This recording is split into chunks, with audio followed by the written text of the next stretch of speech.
Good. Everyone should see recording on the top left. All right. If there's any questions, you can ask them in the chat and we'll answer them. Right. Thank you so much, Ibrik, and welcome everyone to the second to last lecture on by the College of Remote and Offshore Medicine, Wilderness Medicine Society student English group. And my name is Vish. I'm a paramedic. I'm also a diver and a form candidate and doing my doctorate in health studies through the Quorum. I also co-own a dive shop in India called Scuba Evolution India. And I'm a EMS lecturer at quite a few places. Today's lecture is going to be an overview of survival techniques. As a disclaimer, I definitely know, and I know a lot of you all as well do know, that online class cannot really teach you survival techniques in terms of skill set. So I'm going to work today on a mindset part of survival and understanding survival through mindset. So as we know, we have certain elements of surviving, and this is from the USAF Siri manual, which is available online for a download. I have the link posted at the end in my references. So we're catering for quite a few different situations that cause us to uh, have to delve into our survival mode. So the scope of today's lecture is going to be our mindset, skill set, resources, situation, and post-survival. So as I always maintain, survival is a mindset and any equipment that you have is a bonus, which basically means that if you don't have the mindset or the will to survive, any equipment you have is not going to be worth it. So when we think about mindset, you first need to think about the two systems of thinking that we have, which is the fast and slow. And this book by Nobel laureate Daniel Kahneman is amazing. It talks about the two systems, and it's called thinking fast and slow. Primarily, it talks about your instinctive system, which is your system one, which comes from experience and immediate action that you undergo. The second one is your slower, more rational, more complex decision making, which talks about your decisions that you take based on your prior knowledge, which are conscious, take more time, and are definitely less error prone to your regular instinctive decisions. An example for an instinctive decision in a survival situation would be whether you want to cross the stream, which is and based upon uh, your instinct to get across from a bear to survive from a bear attack, or you want to make a conscious decision whether you're going out and you're going to cover the water body that you have because you know that you've done it before, you have adequate resources, you know that the water depth is adequate enough for you to be able to cross. So think about this in terms of your survival situations and how we develop our own survival modes as we go ahead. So going back again, survival relies on a mental ability and equity. So you need to have the will to survive. If you don't have the will to survive, there's not much that you can do. You need to train the mind and as much, if not more, than the body. Because at the end, we always remember that when we are in a survival situation or in a pinch situation, we fall back to the lowest level of our training. And if we have trained our minds as well as our bodies, our survival instincts are much better and much higher than if we are not trained. Whatever we train, we need to also remember to apply it in controlled environments with adequate backup, in the sense that if you are trying to uh, start a fire and learn and practice your fire making skills, it's preferable to do it in your backyard in a controlled condition with a fire extinguisher with adequate first aid equipment.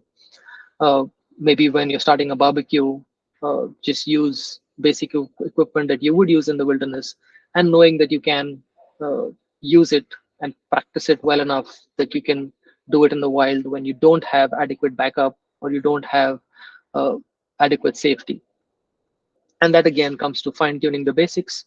The whole concept about survival and living in the wild or living in the wilderness is to fine tune your basics. It's like every other professional task that you do. Uh, Fine tune your basics till the time you can never get them wrong, and practice till the time you don't get it wrong, not till the time you get it right.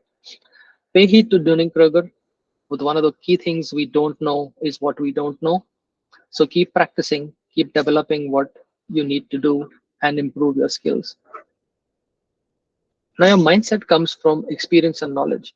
So, given how much you do spend time in the outdoors, given how much you stretch yourself out by yourself, putting yourself into a situation where you need to procure water, food, or shelter compared to not having any experience and going out in the cold, so to say, does put you back a little bit, makes you feel less prepared, and therefore your mind is less prone to being adaptable and ready for survival.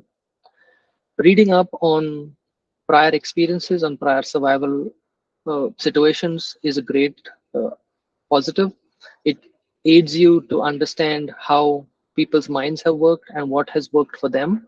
Also, talking to people who have gone through survival situations, been in survival uh, situations and come back. I'll give you an example. One of my former colleagues, Commander Tommy, he participated in something known as the Golden Globe race, which uses primitive 1969 navigation equipments to circumnavigate the globe. In 2018, he participated for the first time in that race, and he fractured his back in a freak storm and was dismasted. He spent 3 days lying on his back in the boat, waiting for rescue or hoping that there would be something that somehow he would be able to be rescued. He had sounded off his EPIRB, and what he says is throughout the time he was waiting for rescue, he was only thinking about how he would participate in a future race. And that's what his mindset kept him alive, kept him going despite a fractured spine. And into the 2022-2023 edition of the race, he placed second and completed it as the first Asian to complete that race. So these are just some uh, positives that you get from people and knowledge that you get that it's possible to do stuff. Uh, Psychological preparation is all about preparing yourself for. I apologize for the background noise. I'm sitting in a hotel lobby.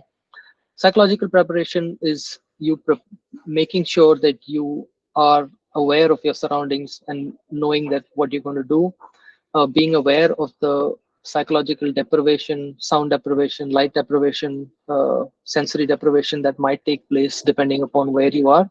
To give another example, in a cave, Beatrice Flamini just spent 500 days last, I think in March, she came out by herself in a cave. So these are things that you can prepare for gradually, taking your time, giving yourself certain situations that keep you keep your mind clear and get ready. As part of the team, make sure that the team is more or less at the same level of knowledge, skill set, and even mindset. Of course, when we work in a civilian environment, you might not know your team till the last day. You might not know the team maybe for a few weeks before. So it's imperative that we prepare a good headquarters or an operational space where we can then know that we have some sort of rescue or some sort of recovery back who's like an overwatch for us. So now I'll move on to skill set.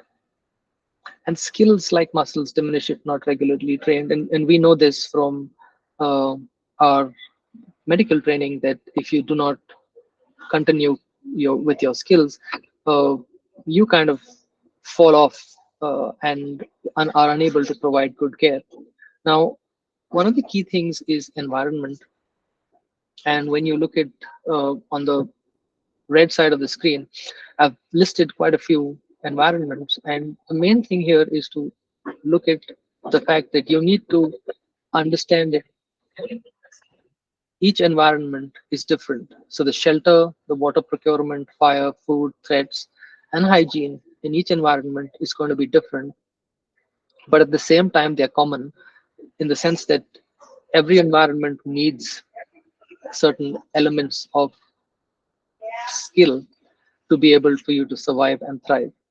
Now, some of these are uh, extremes of environment, and some of these can be less extreme, as uh, in the desert and the polar environment. There's not so much food that you can get, but at the same time, there's not so much that can kill you other than the environment.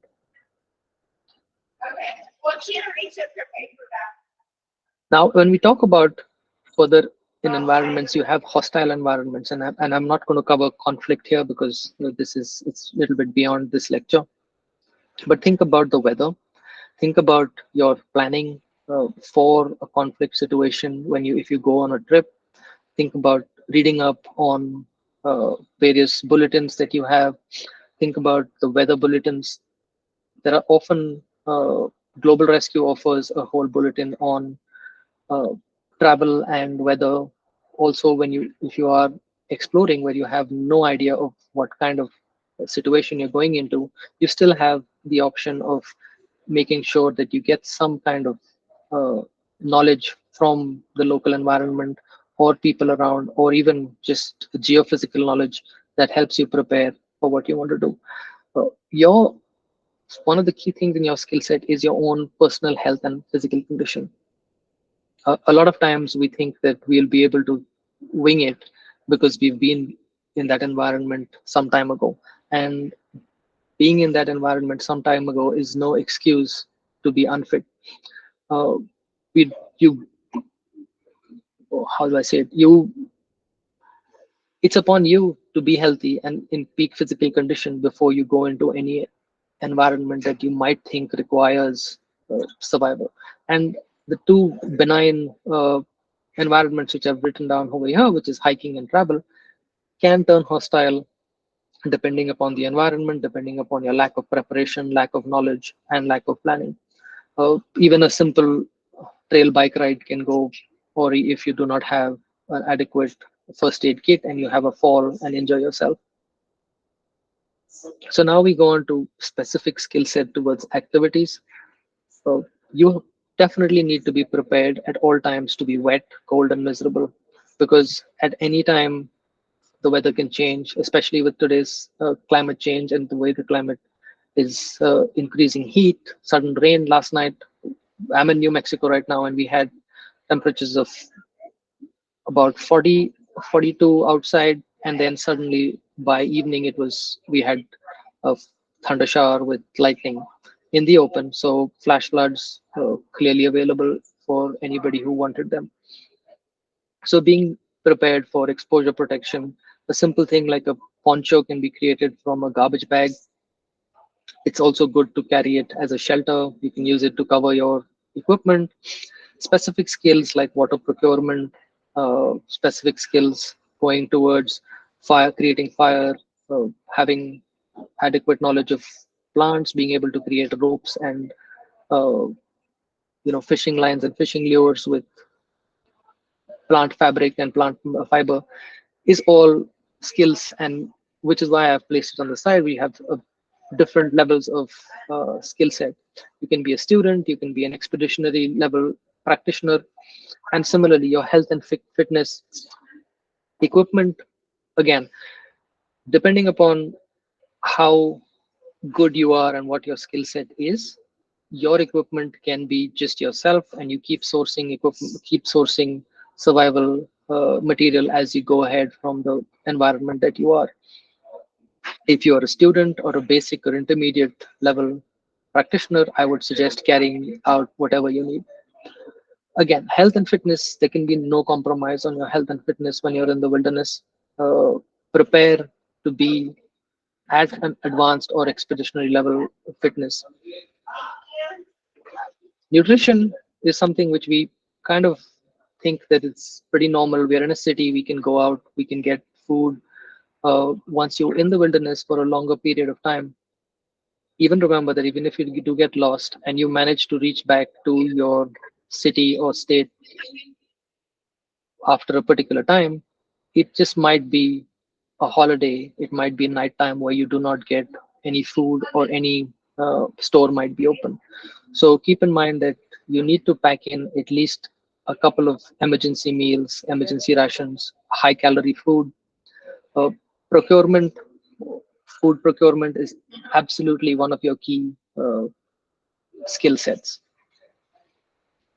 So when we talk about skill set from resource procurement, having adequate plant identification knowledge in terms of not just toxicity, but also for being able to convert plant fiber into rope, converting plants into shelter, using plants for water, making sure that you understand water source identification in terms of cold water being better than hot water sources which are flowing and fast flowing are better, water sources colder to the source, as in a spring or snow melt is better. All these things are basic knowledges and knowledge that you need to develop and think about and plan on. Practicing this in again in a benign environment where you're carrying adequate water, carrying maybe a life straw, carrying water uh, purification tablets.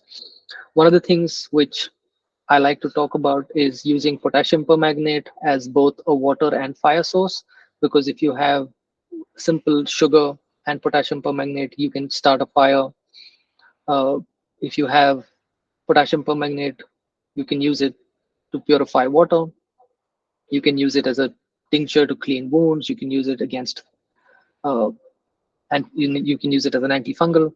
So these are small things that you can think about and use and practice in your day-to-day activities when as you go ahead to develop skills into being at a survival practitioner level. Hunting and trapping is really key. Uh, when I talk about hunting and trapping, I also must emphasize that processing animals for food is not the easiest task. Many of us have thought about doing it, and we've tried and failed. Uh, when I say tried and failed, in the sense that a lot of people feel queasy when they have to slaughter an animal and process them for food. But also remember that if you do not process the animal for food properly, you're setting yourself up for a situation where you can have extreme contamination from the animal's intestinal waste. So these are all skills that you need to practice. You need to think about and practice. I'm going to move on to resources, and one of the key things here is human beings are led and not managed. And why I talk about this is because when we talk about resources, your main resource is obviously yourself. But when you're in a team, you have additional resources. Uh, and if you are the team leader, you are going to be leading those people, leading the team. The resources that you have are going to be material and not human. So when you think about this, think about being empathetic about your team, think about having various skill sets in the team and trying to divide tasks between the team. Also remember that if you have a team, you can have people with multiple different skill sets and knowledge. So they can aid you in setting up camp.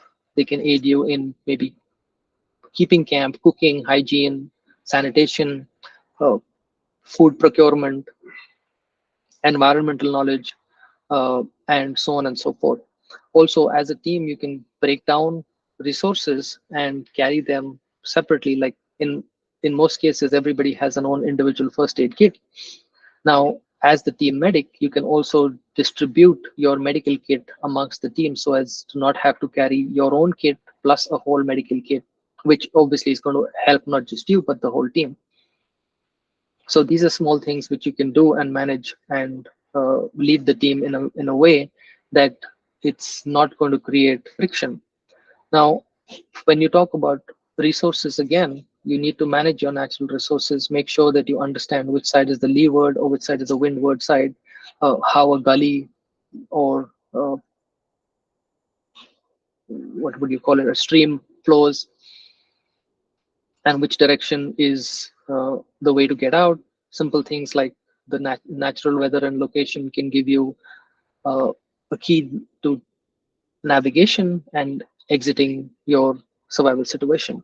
Now, in case you have, like I said, a good headquarters team, and you know that you have adequate rescuer resources, you do know what kind of resources they have. You probably can tell them that you need a particular resource, so they don't have to bring in a whole set of equipment and not need to use it.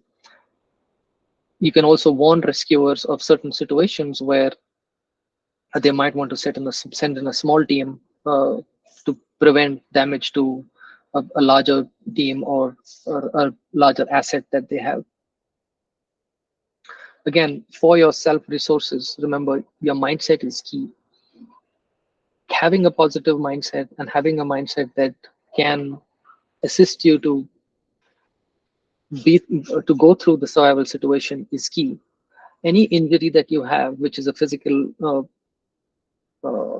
detriment to your resource and to your survival, is important. So you need to try and keep yourself as uninjured as possible.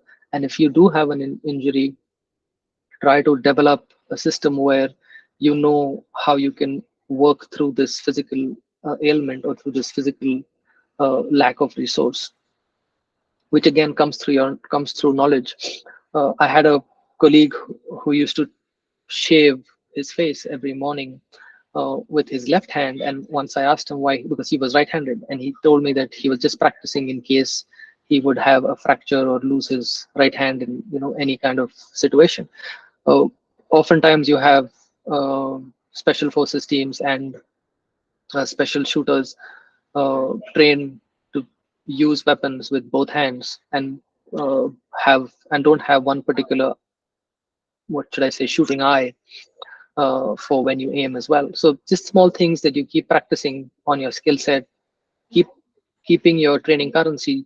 Like as medics, we need to keep our BLS and ALS certifications current, primarily because we lose uh, efficiency as if you're not trained in. Again, going into your resources carried, I hope you've heard of the pack, jacket, pocket, and bracelet situation, where you have a pack and you have a certain set of resources on your backpack. If you lose your backpack, you have your jacket, which you have certain equipment on and certain resources on. If you lose your pack and your jacket, you still have a pocket, which is basically a pair of pants and maybe a shirt, which has certain resources on it. And if you lose all of that, you still have maybe a bracelet or some sort of emergency cordage that you carry around your neck, which can be used in case of a situation. So these are just small things that you can practice on. And again, it's all about the mindset and being prepared and knowing how to utilize yourself and your equipment when you lose any resources and you are down to a lower level of efficiency. So similarly for the team, it goes on to having the right side of motivation, the right kind of discipline to be able to maintain yourself as a team, maybe even continue the mission in a survival situation based upon your motivation levels and the discipline in the team, being able to pull through certain injuries, make sure that the team is catered for. I have a case study on this as we go ahead, uh, which is really interesting. But again, here in a team, as a team, you have a lot of different things to take care of, which includes maintaining team morale. Oftentimes, you'll have a simple thing like food or even a small card game, uh, keeping morale really high for a team. And earlier on, and I'm sure they still do, uh, you have survival rafts always have used to have a small tin which contained playing cards, small games, and other dry sweets and cigarettes and stuff, which was basically for team morale. Now, one of the key things is prior experience in a survival situation will make somebody in a team uh, really priceless, because they could have your post survival positive response, which would be great for the morale.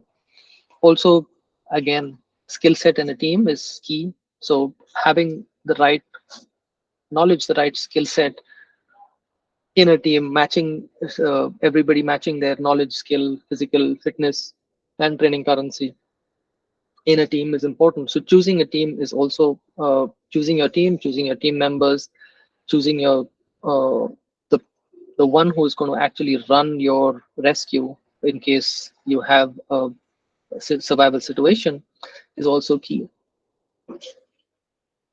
Going on to team morale. Now, this, if I was talking about the case study in 1965, there was a group of Tongan teenagers uh, who were who basically ran away from a home, and they stole a boat, and they were planning to sail out further out for to make their life better.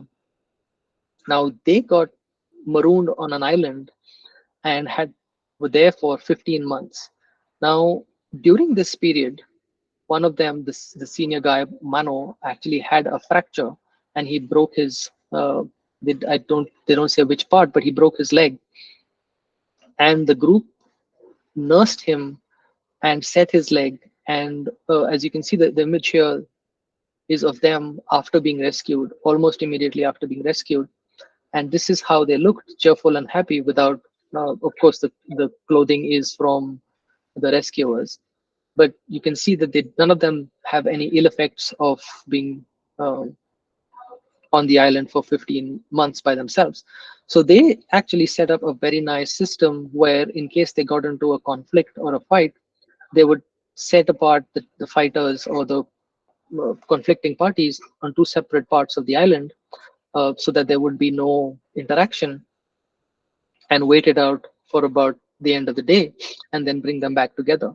They also had a set system of routine. They did chores, they read books, they read out to each other, they said a prayer, or they had a prayer ritual.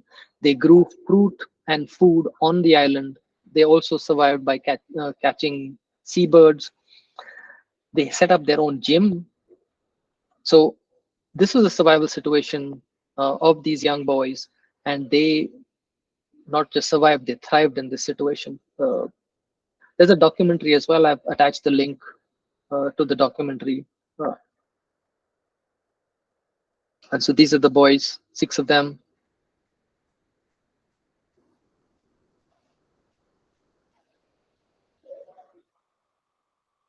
So again, we come back to the team. The splitting of loads and tasks is what is important here. When you have a situation like this, somebody needs to be a leader, and sometimes that leadership situation is either decided well before, or it is thrust upon, as in this particular case study which I showed you. So depending upon how your uh, team mindset is and how your team setup is, you may either have somebody who's already a predetermined leader, or you might have somebody coming up as a leader. And it would be ideal to set up a set of routine, set up a particular way of working through uh, the survival situation.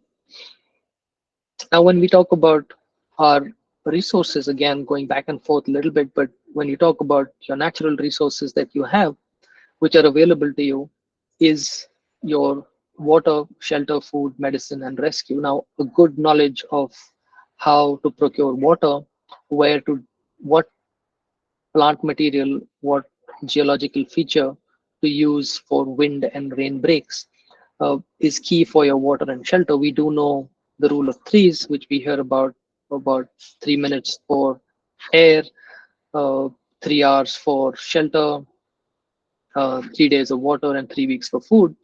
Now, going by these 3 hours, these 4 hours for the rule of threes. Sorry, I don't know why I keep mixing up stuff.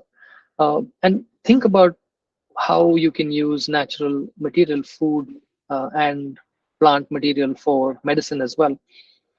There are quite a few tropical plants and desert plants that you can use as salves, as poultices against uh, and even uh, analgesia, depending upon your knowledge and understanding of plant medicine.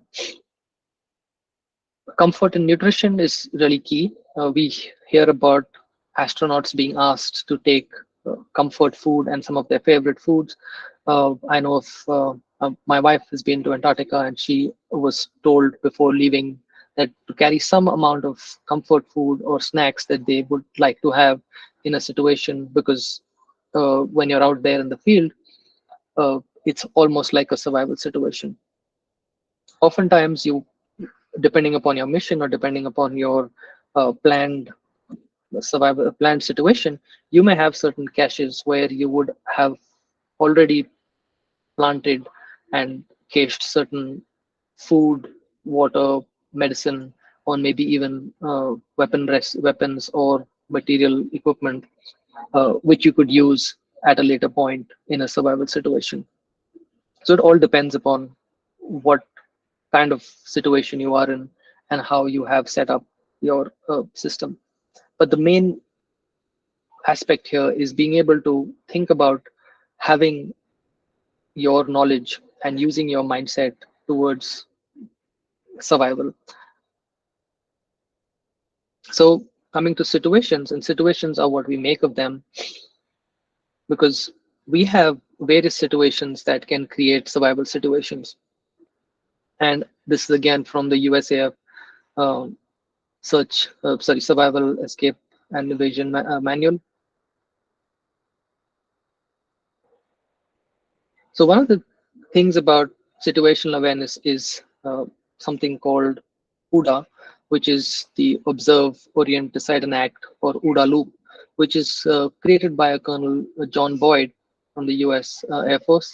And this basically is working upon towards your slow or your both slow and fast thinking, where your first aspect would be your instinctive action, and then your second would be your using your OODA loop, or your slow thinking, or your slow mindset, where you would need feedback from anything that is going on. And this is obviously with an interaction from the environment and information that you then process.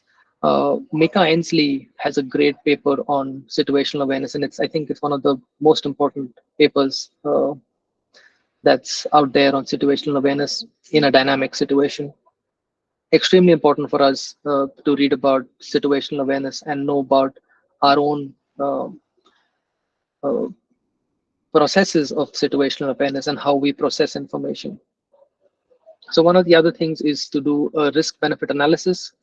Even in a survival situation, you do need to make a risk benefit analysis in terms of, do you hike out, or do you stay in place and wait for rescue?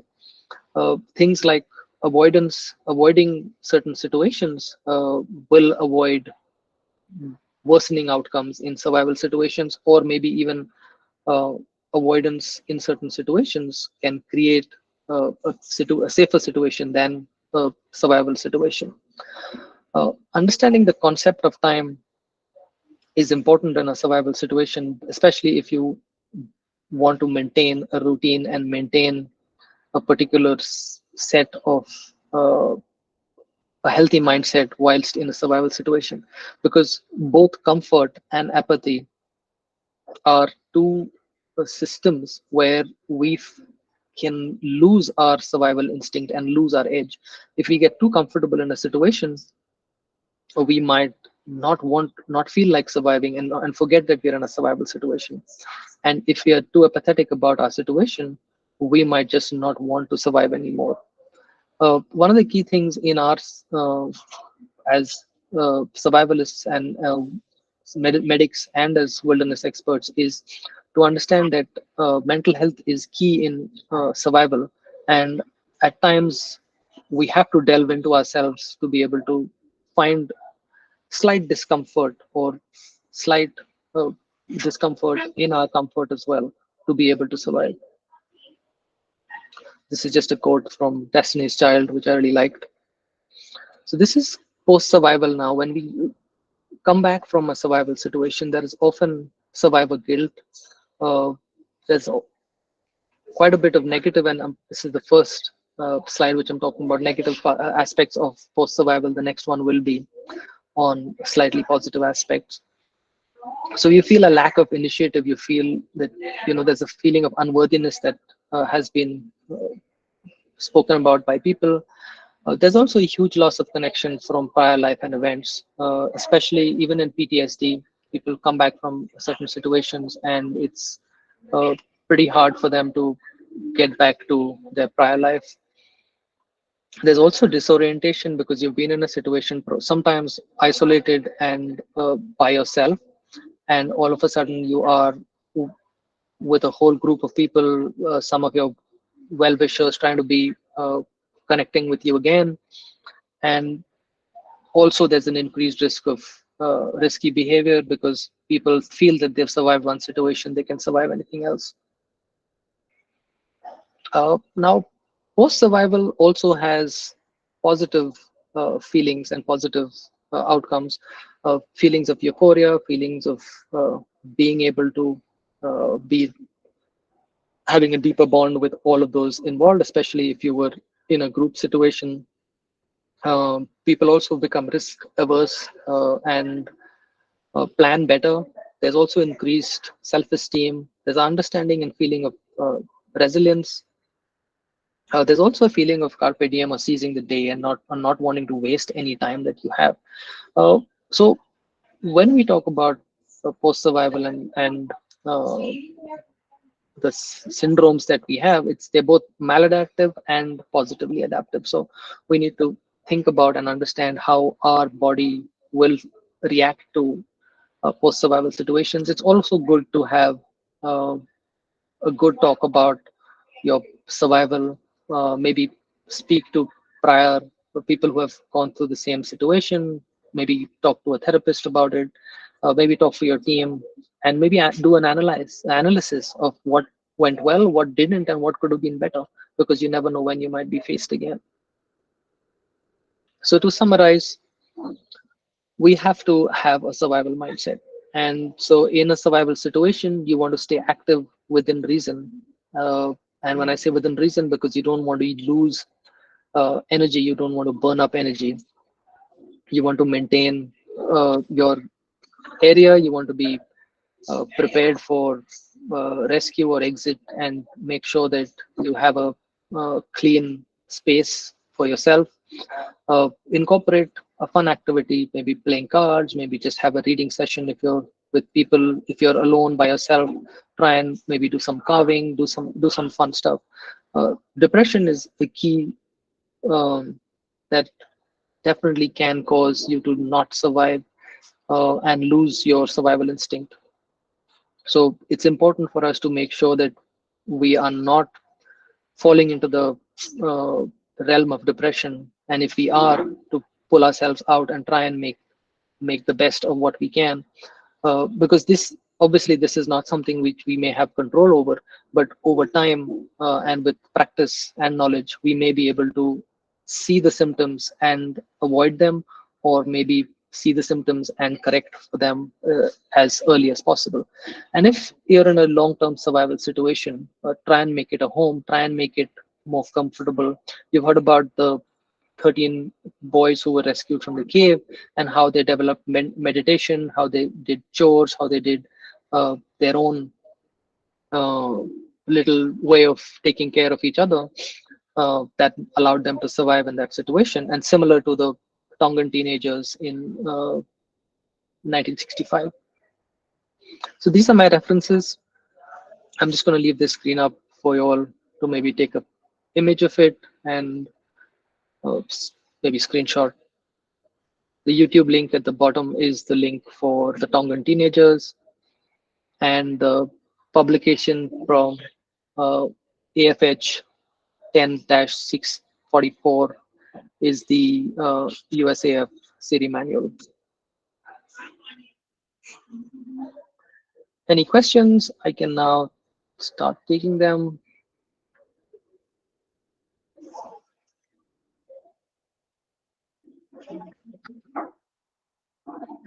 For some reason, no.